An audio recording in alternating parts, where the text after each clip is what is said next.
We are living in a time of great change, and gold and silver are reflecting that in terms of their price because of the uncertainty of what the future holds.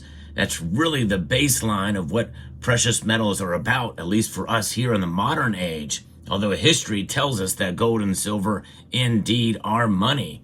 But we're going to talk a little bit more about precious metals and their role, especially in this modern world and the changes that we're experiencing, but also discuss a little bit more about inflation and tariffs. We're going to set the record straight in this video as we explore.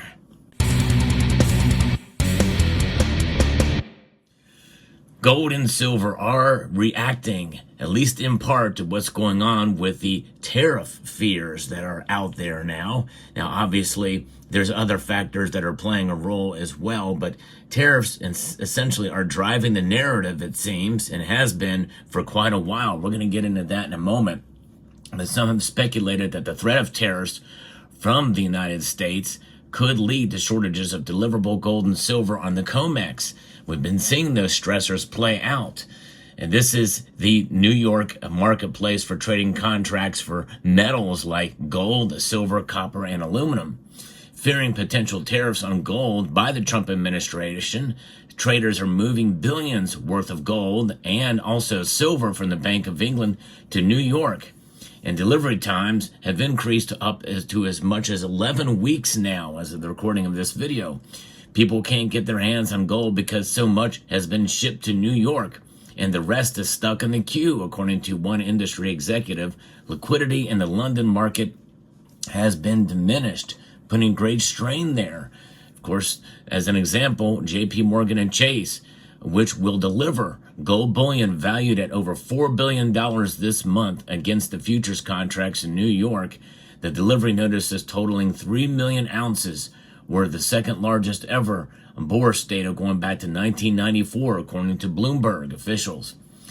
Tariff fears have caused the price of COMEX gold futures to rip past spot price. Of course, we usually see those prices higher anyway. At least that's how many bullion dealers show the prices. The spot price is really the futures price or a combination thereof.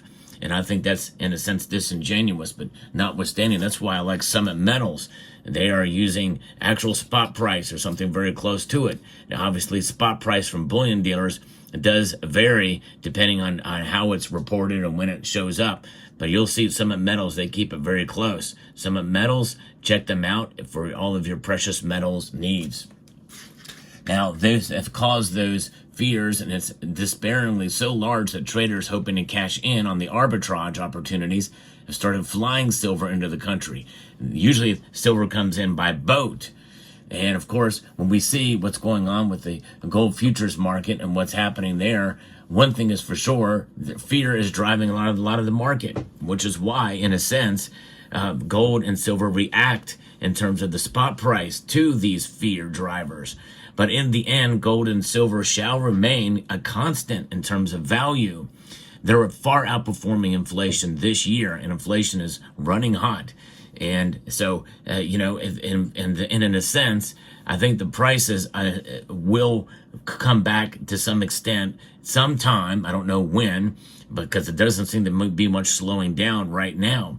Maybe after March, when the tariffs will either come into effect with Canada and Mexico, the reciprocal tariffs that the Trump administration has announced are in place. And once the dust settles, everything will go back to normal. But I think gold and silver have a stopgap. In other words, there's a solid floor, a solid support, in other words, for a certain price. And I believe we have hit that. And of course, the gold to silver ratio is so high right now because silver kind of is seen as more of an industrial metal. There's more complexities in the silver market, but there's also very much concern about what's going on with the prices moving rapidly in one direction, is more so with silver than for gold. But of course, a lot of that has to do with central banks accumulating it and holding it. This is something that's a reality we have to contend with. Gold is treasured, and precisely because it's treasured, it is more expensive.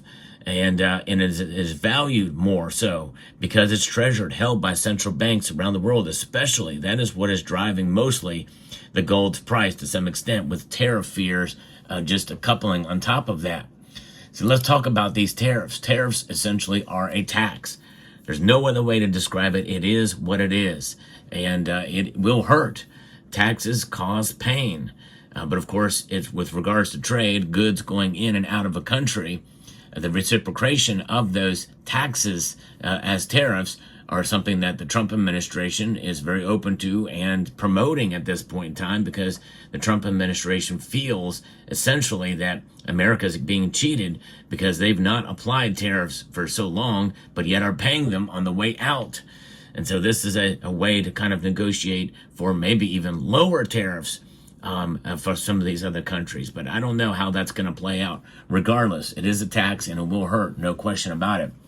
And there's a piece sent to me from a member of this community here from Daniel Lacalle, which I think really puts this thing into perspective to understand what's going on with inflation. What is inflation?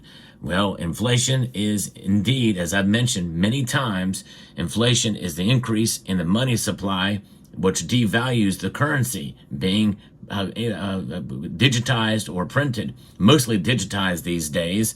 There's not as much printing. All the printing is going on, but they can just, with a keystroke, create more dollars out of thin air. And that's exactly what these central banks do around the world. The United States obviously is a part of that. Let's get into some history of this, because I've been railing against institutions, news institutions, that say that tariffs are inflationary. They are not. So in this video, we're going to go into setting the record straight. And this piece here was shared with me in a way by accident by a member of the community, not knowing that I had been talking about this for quite a long time. Price inflation is rising, but it has nothing to do with tariffs.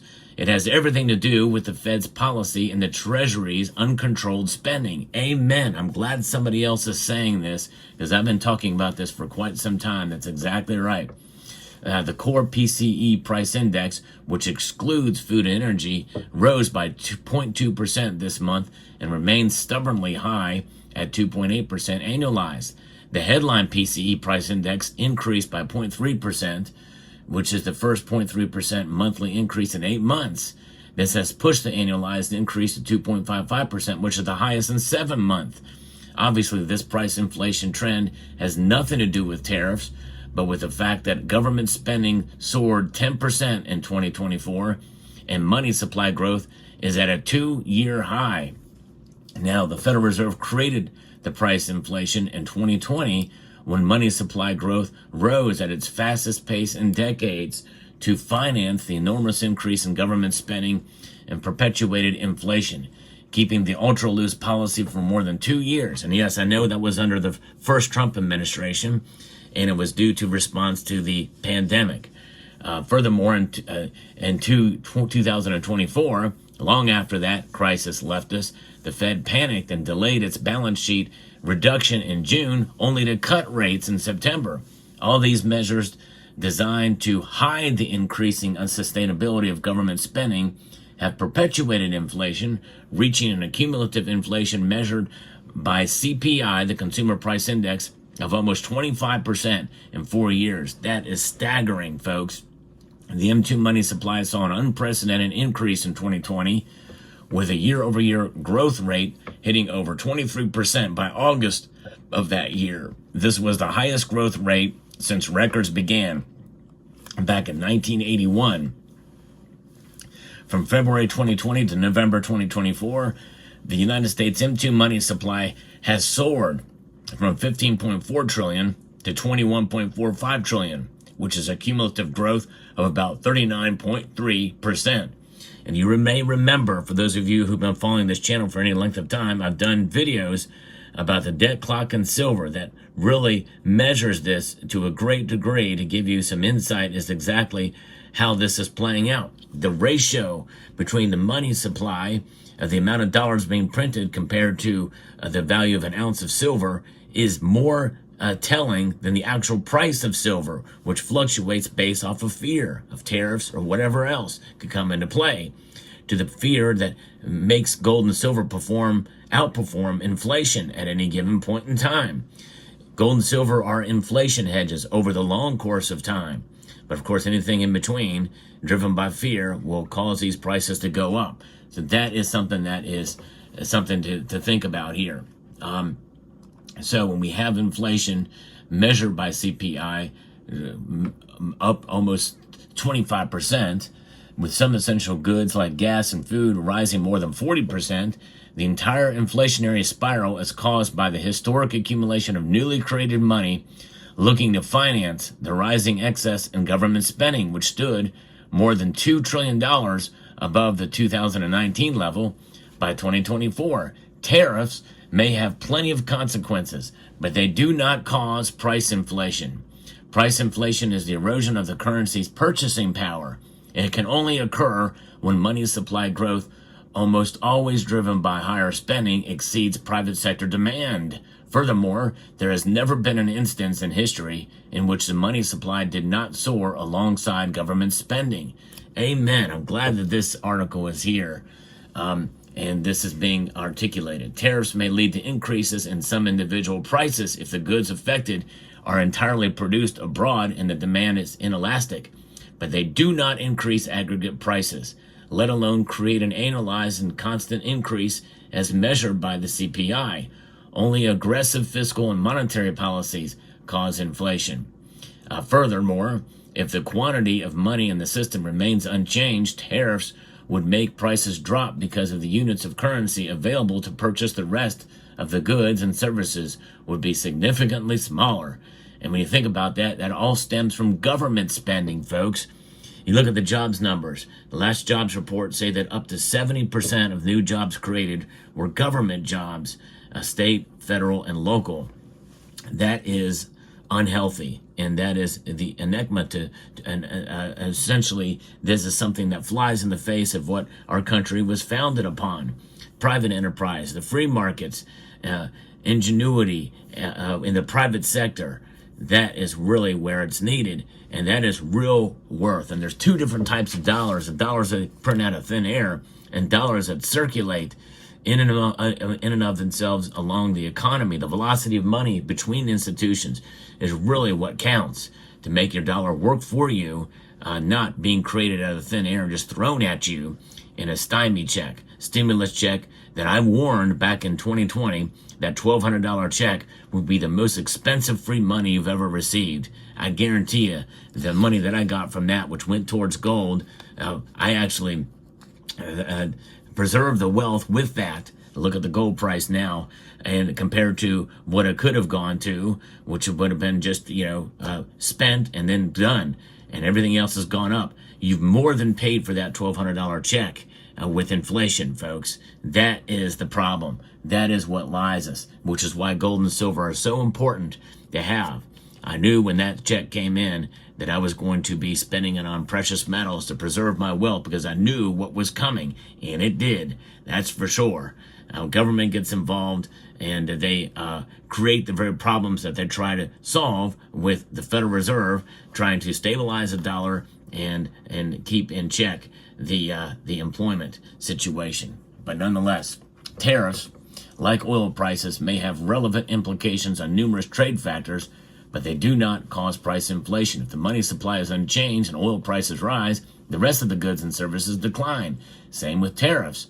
Oil prices and tariffs are inherently deflationary unless newly created currency and money supply growth rise factor. Furthermore, oil and tariffs may have an impact in the short term, but they do not make aggregate prices go up, consolidate the increase, or continue rising, which is annualized CPI and PCE measure. So this is important because Keynesians want to continue imposing inflationism and blaming external factors for the erosion of the purchasing power of the currency. The Federal Open Market Committee recently talked about the possible implications of tariffs, but refrained from making definitive statements on their immediate impact on interest rates. Jerome Powell highlighted a very wide range of possibilities regarding the consequences of tariffs, indicating that the Fed is waiting to see what policies are enacted before addressing their impact on the economy. He emphasizes that the need to see more data to evaluate how tariffs will affect consumers and the broader economic landscape, according to the minutes from that meeting. Thus, the narrative has already been created. If inflation continues to rise, the Federal Reserve will use tariffs excuse just as it used supply chain disruption and reopening fallacy in the past. However, the reality remains that an abrupt money surge always creates inflation, and the Fed is not fulfilling its mandate. The excuse has been created. Governments will continue to spend and increase deficits and debt. Central banks will continue to print, and they will blame tariffs just as they blame supply chain disruptions. But the thing is, folks, to sum up here, there are price increases are not the same as inflation. Inflation is the cause of price increases, just as tariffs or increased taxes are the cause of price increases. But nonetheless, inflation is caused by one thing and one thing only: the creation of the money supply, or injection of more money into the money supply than the economy needs or should have. And that is caused by government spending. And there's not enough taxes that the government can levy in order to keep up with the spending that they're doing. In fact, they can't even spend it fast enough. There's so much money that has been allocated with these crazy legislative bills that have been put into place. So there you have it, folks. I hope that clears up some of the confusion here, because definitely for sure, tariffs are not inflationary. They are just a factor that could weigh in on what's going on in terms of the price of goods and services. And it also is a way to tax without creating any impact on the money supply here in the United States. So there you have it. Let me know what your thoughts are down in the comment section below. One thing is for sure through this: tariffs, inflation, the dollars, the loss of the dollar's value. The only thing constant in this is gold and silver, other than the prices that fluctuate from time to time. But in the end, and through the course of history, as been noted throughout history, gold and silver remain a constant store of value. So I hope you found this video informative, insightful, and educational. Would like to extend a multitude of gratitude to each and every one of you for taking the time to watch, and encourage you to please rate, share, comment, and subscribe.